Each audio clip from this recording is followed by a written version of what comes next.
She admitted she couldn't shift at the trial. The king's wolf laid his head in her lap. Her grandmother used to say, "A wolf who runs from the truth will always be outrun by it." Senna Vielle had heard those words every morning of her childhood, spoken over a wood stove and a pot of bitter chicory tea, in a cottage so small the walls seemed to lean in and listen. Her grandmother had not been a shifter either. The gift had simply skipped their bloodline like a stone across water, touching down somewhere else, in someone else's family. They had made their peace with it. They had made their life with it. But Senna had never expected the truth to find her in a courtroom carved from white stone, with 1,000 wolves watching her stand alone. She pressed her fingers against the small object in her coat pocket. A river-smoothed piece of amber her grandmother had pressed into her palm the day she died, warm as a held hand. "Keep this," the old woman had rasped, "and keep yourself." Senna kept both. Chapter 1. The Charge. The trial was called for dawn.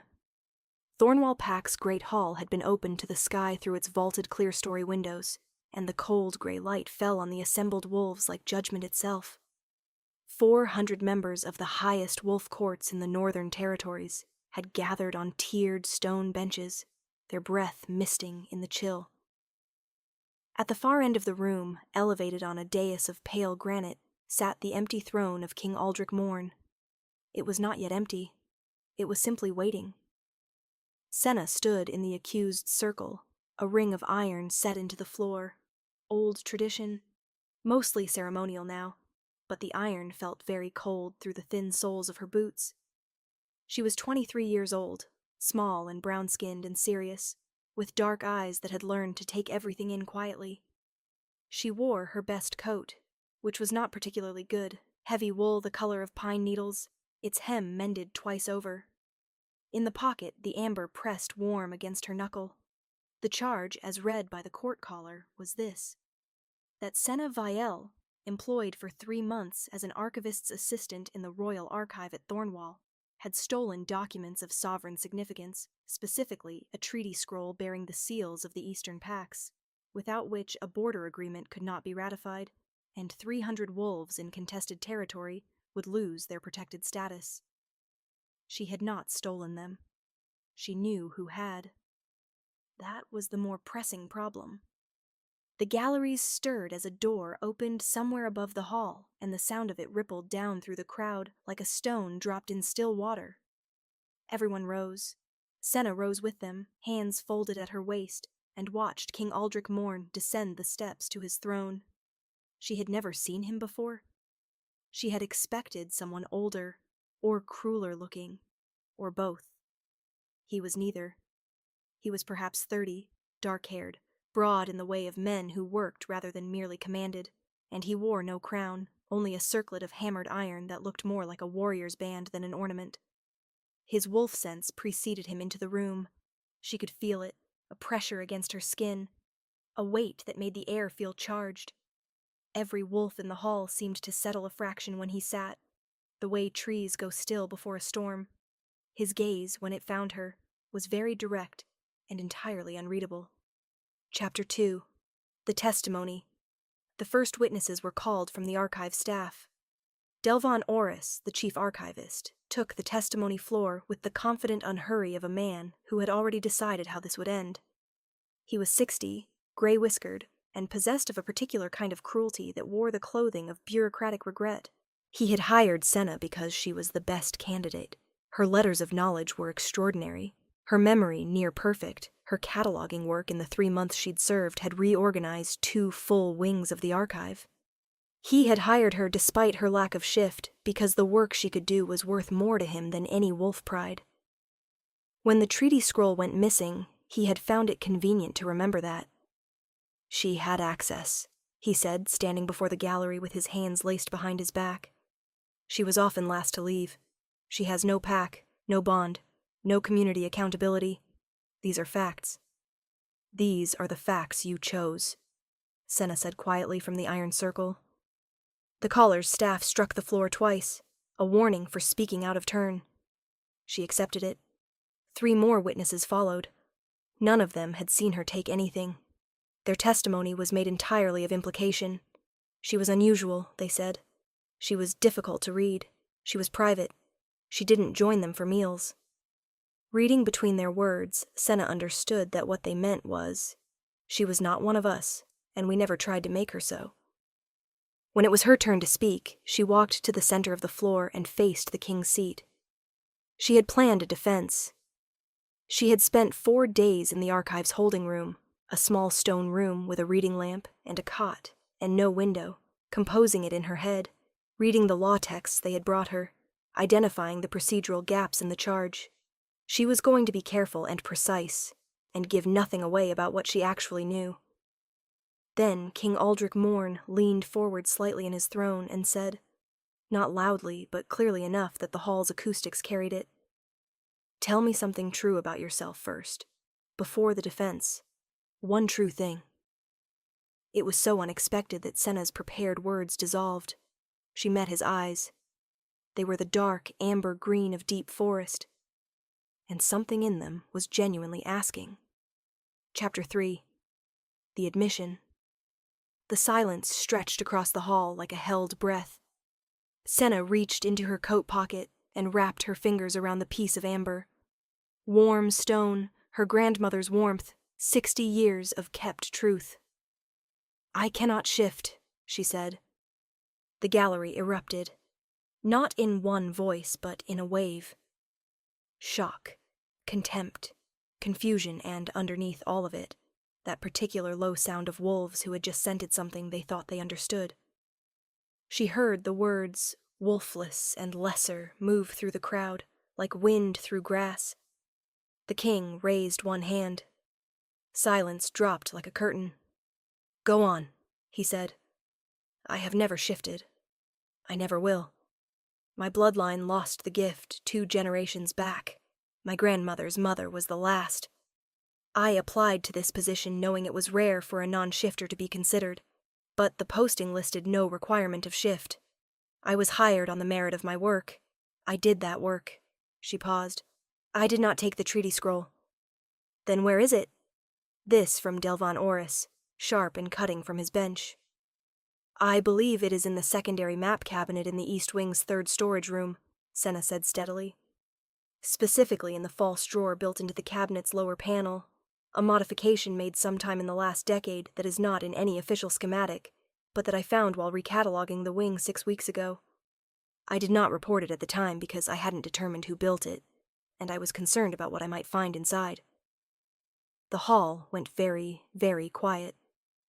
"I suspect," she continued, "that if you search it now, you will find the treaty scroll.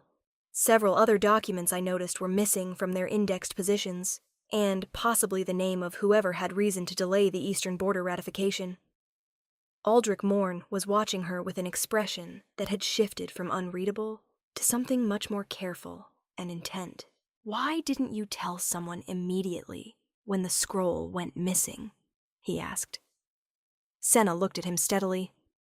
Who would have believed a wolfless archive girl over Delvan Oris? Another silence. This one had a different texture. The texture of a room full of people who knew, somewhere underneath their pride, that she was correct. The king stood. Not dramatically, not with announcement, he simply rose, and when he stood, the room seemed to realign around him. "Search the East Wing, 3rd storage room, the map cabinet." He named 2 of his personal guard. They moved immediately. "This trial is in recess." Chapter 4. The King's Wolf. They found the scroll. They found 9 other documents besides, spanning 3 years of careful theft. They found a ledger of payments made to a minor Eastern PAC official who had been feeding information about the treaty negotiations to a trade syndicate that preferred the border remain unsettled. Delvan Oris was escorted from the hall before the recess ended. Senna stood in the iron circle and waited. She had not been released from it, and she did not presume to step out without being told she could. She looked at the clerestory windows and watched the morning light shift from gray to gold. She turned the amber over and over in her fingers. She heard the doors open again. She expected the court caller. She expected the formal resumption of proceedings and the recorded dismissal of charges. She did not expect the king to walk down from the dais alone and stop 3 feet from the iron ring. She looked up at him. Up close, he was more tired than she had expected. Not the exhaustion of laziness, but the exhaustion of someone who had been carrying something very heavy for a long time without acknowledgement. "You stood in that circle for 6 hours," he said. "I didn't have anywhere else to be." Something moved in his face. Not quite a smile, but close to one, and more genuine for being almost. "My wolf has been restless since you started speaking. Since before that, if I'm being accurate. Since you walked in." She didn't know what to say to that. She knew enough of shifter biology to know what restlessness in a wolf meant when focused on a specific person. She also knew she was wolfless, and that this complicated things considerably. "You should know," she said carefully, "that whatever your wolf thinks he's responding to, I know you can't shift." His voice was quiet, matter of fact. "He doesn't seem to care about that." Aldrich crouched down, there on the great hall floor in front of 400 wolves, and whatever was left of the court session, and let his wolf surface. It was not a full shift. It was something more intimate than that, a partial yielding, and his wolf came forward behind his eyes in a wash of amber gold. And then he did something she had never seen any wolf do in formal or public setting. He laid his forehead against her clasped hands, just for a moment. Just long enough for her to feel the impossible warmth of it and the complete absence of any demand in the gesture. His wolf was not claiming. His wolf was recognizing. She heard the gallery make no sound at all. When he straightened, he was himself again, mostly. The amber gold still lingered at the edges of his eyes. "Step out of the ring, unveiled," he said. "The charges are dismissed." Chapter 5. The Archive, Restored. She expected to be escorted to the gate and pointed homeward. Instead, she was given a room in the residential wing of Thornwall. Small, clean, with a south-facing window and a writing desk that made her feel faintly undone with its quality. A court attendant brought her a meal she was too wound up to fully taste. She ate it carefully anyway, sitting on the edge of the bed, still in her mended coat. A knock came near evening. One of the king's personal secretaries, a woman named Corva, who moved with the efficiency of someone who had organized entire governments and found it mildly beneath her capability. "His Majesty would like to know," Corva said, producing a sealed envelope, "whether you would consent to a formal interview for the position of Royal Head Archivist." Senna blinked. "Oris's position." "Formerly Oris's position?" "Yes. I've been an archivist's assistant for 3 months. You reorganized 2 wings in that time, identified a hidden compartment containing evidence of a 3-year conspiracy, and demonstrated in open court the ability to remain composed under conditions that would have broken most wolves of higher rank. His Majesty's note elaborates." Corva offered the envelope with the expression of someone who found this conversation mildly self-explanatory. She opened it. The note inside was not formal. No seal and flourish of official correspondence. Just a hand that wrote in quick, clear strokes. "My archive is in chaos, and apparently only you understand its actual structure. I would ask you to stay and help me put it right. There is no obligation in this. You have every right to walk out the gate and never look back. But I find I am hoping you won't." Below that, almost as an afterthought, "My wolf is also hoping. He's been remarkably loud about it." Senna folded the letter slowly and pressed it flat against her knee. She looked at the south-facing window and the last of the day's light on the stone courtyard below. She thought about her grandmother's cottage. She thought about running from truth and being outrun by it. She thought about a king who had asked her for one true thing and then listened when she gave it. "Tell him yes," she said. Chapter 6. What the Wolf Knew. The weeks that followed were, on the surface, entirely professional. Senna moved into the archive. Not into a closet this time, but into the head archivist's proper office, with its long oak table and its 4 tall shelves and its connecting door to the cataloging room. She hired 2 assistants of her own. She drafted a full audit of the archive's holdings, cross-referencing what was indexed against what was physically present, and the gaps that emerged told their own story about what Oris had been quietly misdirecting for years. The king came to the archive most evenings, not always with formal purpose. He would arrive, sometimes with questions, sometimes with documents he wanted her assessment on, and sometimes, she began to notice, with no particular business at all. He would sit in the chair across from her desk and they would talk, about the archive, then about the territories, then about the things that were harder to name. His mother had been a scholar. She had died young. He had grown up in a court that valued strength, and he had been very strong, and he had been very lonely. He had been trying to figure out how those two things lived together in the same body. She told him about her grandmother's cottage, about chicory tea and the sound of rain on a low roof, and the gift of growing up with someone who had been wolfless too, and had still lived a life worth the living. One evening he arrived to find her on the upper gallery ladder with a cataloging ledger tucked under her arm and a pencil behind her ear, reaching for a volume on the highest shelf. He crossed the room without a word and held the ladder. She looked down at him. He looked up at her. "You didn't have to come all the way from the throne room to be a ladder holder," she said. "I was in the building anyway." "The throne room is in the other building." He said nothing. He held the ladder. She retrieved the book, and when she came down, she was 2 rungs from the bottom when his hands moved from the ladder sides to her waist to steady her, and for a moment she stood on the bottom rung with his hands warm at her sides and his face very close. "Senna," he said very quietly. "I know," she said equally quietly. Neither of them moved for a moment. His wolf had been present in his eyes every time he came to the archive. She had begun to recognize the way it sat just behind his gaze, not with demand, but with a patient, ancient intelligence that simply waited to be acknowledged. She could not shift. She had no wolf to answer, but she had a self that was entirely her own, and it had been responding to that patience in ways she was no longer pretending to ignore. "I'm not a wolf," she said. "I need you to understand that I have thought about that carefully. It's not something that changes." "I know." His hands were still at her waist, entirely steady. "My wolf knew before I did. He always knows more than I do. He's deeply inconvenient that way. What he knows is that you are the most genuine thing I have encountered in 10 years of rule. He doesn't care what form that comes in." She stepped down from the rung. She did not step back. She looked up at him in the amber light of the archive lamps and said very precisely, "I care about the truth. I would need you to always tell me the truth." "Always," he said immediately, as if it were the easiest promise he'd ever made. She kissed him first. She thought later that this was probably important, that she, the wolfless archive girl in the mended coat, had been the one to choose.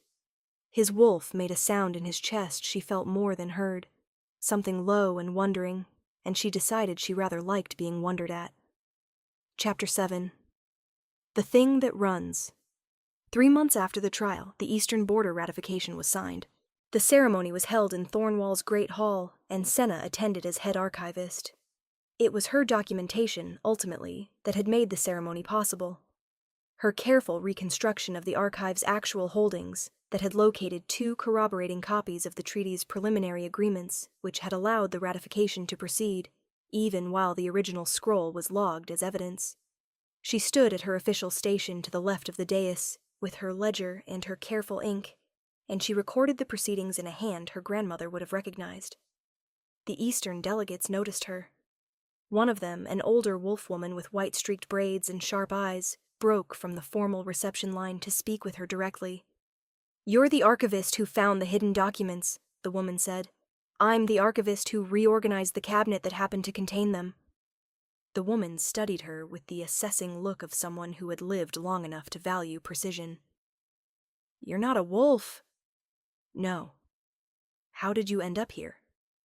Senna thought about the iron circle, the amber in her pocket, the king's wolf laying his brow against her hands. "I told the truth," she said, "in a room where I didn't expect it to matter. It turned out it did." The woman's sharp eyes softened slightly. She inclined her head and returned to the line. Aldrich, from the dais, had watched the exchange. He caught Senna's eye when she looked up, and what passed between them was not a grand gesture. It was simply recognition, the same kind his wolf had offered from the first, the kind she was learning to accept without bracing for it to be taken away. But there was still one wolf in the Northern Territories who had not accepted the shift of things. Oris's replacement hearing had drawn attention from corners Senna hadn't anticipated. A faction within the court, small but vocal, led by a pack lord named Fen Karath, who had old alliances with Oris and older ideas about the proper order of wolf society, had begun making formal objections. Not about the charges, which were incontrovertible. About her. Karath submitted a petition to the court that a wolfless person could not serve as head archivist of the Royal Archive, as the position required the taking of a pack oath, which required the ability to shift and bond. She found out about the petition when she arrived to work one morning and found a formal copy of it waiting on her desk. She sat down, read it carefully, and sent a message to the king. He arrived within 10 minutes, which meant he had been in the building after all. He sat across from her, and she passed him the document, and she waited while he read it. His expression when he looked up was not anger, exactly. It was more precise than anger. "This," he said, "is someone using procedural law to say what they're not allowed to say directly. I know. What does the procedural law actually say?" He spread the document flat and read the specific statute aloud. The pack oath clause used the language full bonded member of a recognized pack. It did not, she noticed, specify the ability to shift. The assumption that they were the same thing was so culturally ingrained that no one had ever bothered to separate them in the written law. "I can't take a pack oath in the traditional way," she said. "I can't shift into bond. But I am a full bonded member of a recognized pack." She met his eyes. "If the king's pack recognizes me." He looked at her for a long moment. The amber gold rose in his eyes like a tide. "My pack has recognized you since the day you walked into that iron circle. My wolf recognized you before that. I recognize you." He paused. "But there's a formal way to do this, if you consent to it. And I want to be clear that it would change things between us considerably." "How considerably?" "Considerably in the direction of permanence." She touched the amber piece in her pocket. Warm stone. Her grandmother's voice. "A wolf who runs from the truth will always be outrun by it." She was not a wolf, but she was done running. "Tell me the formal way," she said. Chapter 8. The Honest Oath. The formal recognition ceremony was nothing like the trial. It was held in the inner courtyard of Thornwall at the blue hour before dawn, with no tiered benches and no gallery of watchers. Only the pack's senior circle of 7 wolves, the court caller and Senna, in her good coat with its twice-mended hem. The oath itself was ancient, older than the shift requirement that had been layered onto it in later generations. Stripped back to its original form, which the king had spent 3 days researching with Senna in the archive, it required only this: a declaration of truth, witnessed, and a mark of recognition freely given. Senna spoke her declaration in a clear voice in the blue courtyard, watched by 7 wolves who had known Aldrich Morn long enough to trust his judgment, even when they didn't yet fully understand his choices. "I am Senna Viel. I am wolfless, and I have always been wolfless, and I will always be. I bring to this pack my word, my work, my memory, and my willingness to tell the truth in rooms where it is unwelcome. These are the things I have. I offer them freely and without reservation." Then Aldrich shifted. She had not seen him make the full shift before. It was vast was the word that came to her. Not vast in the way of a threat, but in the way of the ocean at night. Something that existed on a scale outside ordinary measurement. His wolf was dark as storm cloud and silver-edged, and he stood in the blue courtyard light and looked at her with eyes the color of the amber piece in her pocket. He crossed the courtyard and stood before her. Eye level, the way a wolf is eye level with a person when it chooses to be, and you realize the choice is deliberate. He laid his head in her hands. Not her lap, this time. She was standing. His great head rested against her palms, which she had raised without thinking, an instinct she hadn't known she had, and she felt the weight of him and the warmth of him and the complete, unguarded trust of it. The court caller recorded the recognition. The 7 senior wolves bore witness. Fencareth's petition died quietly in committee 3 days later, for lack of a legal foundation that anyone in good conscience could stand on. Epilogue. 1 year later. Spring had come to Thornwall, and with it the kind of morning that makes a person feel the world has just been finished. Senna sat on the outer steps of the archive's east wing with a cup of chicory tea. She had found the dried root in the market at midwinter and made Corva memorize the preparation, which Corva had done with great efficient dignity and no comment whatsoever. The tea was bitter and familiar, and it tasted like the cottage, and like early mornings, and like her grandmother's hands. She had a letter open on her knee. It was from the Eastern delegate, the white-braided woman whose name was Mai of Dorn, inviting Senna to speak at the Interterritory Archive Council in 3 months. The first non-wolf to be invited in the Council's 90-year history. The letter called her work at Thornwall an object lesson in the value of seeing clearly. She folded the letter and held it in her lap, and from her pocket she took the piece of amber. 1 year. 1 year since the Iron Circle, and the admission and the wolf who had laid his head against her hands. 1 year since she had told the truth in a room where she hadn't expected it to matter. She turned the amber in the morning light and watched it glow, warm, internal, like something that had been waiting to show itself. The door behind her opened. She heard him before she saw him, because she had learned all the sounds of him. The particular cadence of his step, the way he breathed in the cold air, the almost silence of his wolf awareness moving through a space. Aldrich sat down beside her on the step. He glanced at the letter, at the amber, at her face in the morning light. He said nothing, because he had learned that she would speak when she was ready, and that waiting for her to be ready was always worth it. She held up the amber piece between them, and the sun caught it, and it lit from within like a small and steady fire. My grandmother said that a wolf who runs from the truth will always be outrun by it. She turned it over in her fingers. She wasn't talking about wolves, really. She was talking about people. She was talking about everyone who makes themselves smaller than they are because they're afraid of what truth costs. Aldrich watched her face with the quiet focus that she had understood over this year was simply how he loved, entirely, without show, without looking away. She gave me this, Senna said, and told me to keep it and keep myself. She closed her fingers around it. I kept both. He covered her closed hand with his, the amber between their palms, warm as a living thing. You also kept your word, he said, in a room full of people who were certain you had nothing worth keeping. That room changed its mind. That room learned something it couldn't unlearn. He pressed their joined hands lightly, which I find is what tends to happen in your vicinity. She laughed, a real one, unguarded, the kind she gave rarely, and he therefore treated like extraordinary weather. His wolf rose warm in his eyes, the amber gold she had come to understand as the truest version of him. The chicory tea had gone cool. The morning was very blue and very clear, and the archive door behind them was already unlocked because she had been there an hour before him, as she often was, moving through the stacks with her cataloging ledger, putting the world in order by her own particular system. She was the head archivist of the Royal Archive at Thornwall. She was a full member of the King's Pack, recognized by an oath stripped of every requirement except truth and willingness. She was wolfless, and she had always been wolfless, and she would always be. She was, without question or condition, known. She opened her hand between them and looked at the amber piece.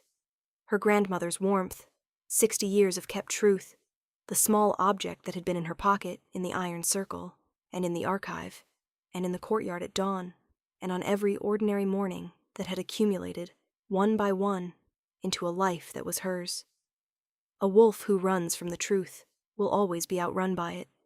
She hadn't run. She had stood in the ring, in her mended coat, with her amber and her honest words, and let the truth do what truth does when you stop fearing it. It had found her worthy, entirely and without exception. She put the amber back in her pocket, where it would stay, warm and present,